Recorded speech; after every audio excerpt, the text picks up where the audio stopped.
هاي هذا waxaa sii rabaa Mukhtaar Ibrahim bal isagana sidoo su'aashu qabo uu weydiiyo agaasimaha Mukhtaar ku soo dhaw بسم الله أحمد أنكو صح أستاذ أدب ما سمتها مختار عبد الرحمن ومقعو waxaan soo dhaweynayaa agaasimaha guud ee wasaaradda caafimaadka dowlad goboleedka Jubbaland sidoo kale waxaan magacilinayaa howlwadeennada TV-ga Jubbaland ugu horeyn waxa rabay wasaaradda inaan weydiiyo su'aal yar oo kooban sida aad noo sheegtay dawooyinka ama qaabka wax loo daweeyo waa laba uuno in ka hortag iyo daaweyn waxyaabaha ugu badan ee dawooyin ka hortagana waxa koob ka ah vaccines-ka iyo talaalada iyo wixii la midka ah talqiixa oo ilmaha lagu talaalo dadka Soomaaliyeed meel walba ay joogaan talaalka wax la yiraahdo buufis bay ka qabaan macnaha markii aad qof fahansiinaysa ama rabtid inaad mobile teams-ka wareega ay dad fahansiiyaan waqti badan bay ku qaadataa taasna waxa keenaysa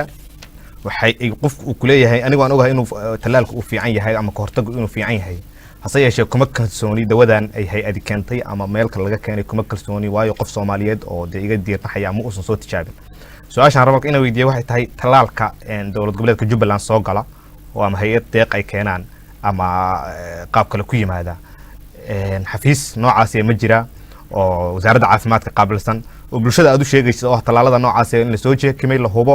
caafimaadkooda la hubo isla markaana carruurtooda ay ku aamini karaan aad baa mahadsantahay agaasima ما شاء الله مختار runtii su'aashaas aad bay muhiim u tahay dhowr nooc way isugu jirtay kow aragtida shacabka iyo talaalku waxay ka qabaan waxaan isleeyahay wax badan baa horta soo hagaagay sida hore ma aha dadka laftirkooda way fahmayaan marka dhalinyarada aqoon-yahanada dadka kala aad guriga yeelataan caruur la sameeyo isbedel badan baa aragtidii bulshada laftirkeeda ku imaanaya marka u soo laabsatan wasaaradda inay leedahay xafiisyo iyo dad u shaqeeya barnaamijkaas waxa inoo samaysan structure ka soo bilaabanaya state level oo ah qof baa qaabilsan barnaamijkaas gobol kastana qof baa usii qaabilsan jubbada hoose qof baa hadda qaabilsan oo jooga Kismaayo qof baa sii jooga xataa talaalka iyo qolka lagu hayo qof baa madax u ah matoorka loo shiday talaalka qaboojihiisa qof baa madax u ah qof baa mar walba jeekimaya temperature-ka talaalka uu marayo waayo talaal kasta wuxuu leeyahay temperature lagu ilaaliyo hadduu ka hoos dhacana ay tahay talaalka waxaan la isticmaali karin oo ah waxaan la isticmaali karin oo aan suura geli karin talaalka inay bulshada la gaarsiiyo oo ay isticmaalaan xafiisyadaas dhammaantood marka gacanta wasaaradda ayay ku jirtaa wasaaraddaana maamusha hay-adaha wasaaraddaa siisa talaalka waxa weeyaan wuxuu ka mid yahay waxyaabaha ugu horreeyey ee wasaaradaha ay gacanta u galeen haddana dhammaan xataa talaalka keenitaankiisiiba diyaaradda la soo saarayay waxaa sanad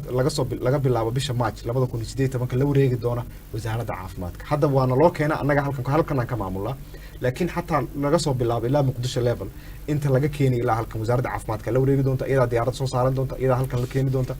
mas'uuliyadeedu noqon doona hadda waana lagu caawiyaa inaan ilaashano laakiin waxaan rabnaa inaan anaga la wareegno guud ahaantiisa